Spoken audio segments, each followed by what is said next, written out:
వీరి భార్యాభర్తలు రాజు, యేసు, మరియమ్మ. వీరి పేరిచెర్ల గుంటూరు జిల్లా నుండి ఇక్కడ గుంటూరు తైలాభిషేకానికి వచ్చారు. మే 31వ తారీఖున వీరి చిన్న కుమారుడు పిల్లలతో భార్యతో బండి మీద వెళ్తుండగా యాక్సిడెంట్ జరిగింది. తన కుమారుడైతే అక్కడే చనిపోయాడు. కానీ వారి రెండో మనవరాలు తను కోమాలోకి వెళ్ళిపోయింది. 25 రోజులు కోమాలో ఉంది. తనకి ముక్కులో నుండి పైపది వేశారు. తనకి ఆహారం కూడా తీసుకునేది కాదు, ఇంజెక్షన్స్ చేస్తూ ఉండేవారు. తను ఇక్కడ తైలాభిషేకానికి వచ్చి ఇక్కడ నుంచి తీసుకువెళ్ళిన ఆ ప్రార్థనలోనే ఆ బిడ్డ నోట్లో వేసిన తర్వాత తను కొంచెం కోలుకోవడం మొదలుపెట్టింది, తాగడం మొదలుపెట్టింది. అలానే వారు ఆ బిడ్డ స్వస్థత కొరకు స్పాన్సర్ చేసినప్పుడు వారింటిలోకి రాత్రి సమయంలో ఒక వెలుగు వచ్చినప్పుడు వారు చూశారు.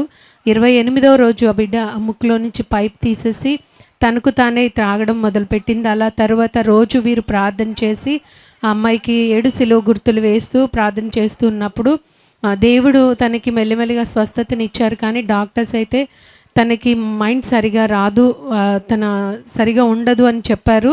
కానీ వారు విడవక ప్రార్థన చేసినప్పుడు దైవజనుల ద్వారా దర్శనంలో దేవుడు కనపడి ఆ బిడ్డను ముట్టినట్టు వారు దర్శనం చూశారు. అలాగే దేవుడు కూడా తనకి స్వస్థతనిచ్చాడు.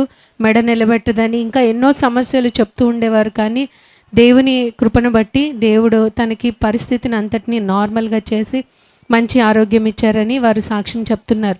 అలానే ఆ యాక్సిడెంట్లో కూడా ఉన్న తన కోడలు గర్భవతిగా ఉన్నప్పుడు ఆ గర్భంలో బిడ్డ చనిపోవడం జరిగింది. అది కూడా ఆపరేషన్ చేసి తీయాలన్నారు. కానీ దేవుని కృపను బట్టి నార్మల్గా డెలివరీ అయిపోయి ఆ బిడ్డ బయటకు అనేది వచ్చేయడం జరిగిందని వారు సాక్ష్యం చెప్తున్నారు.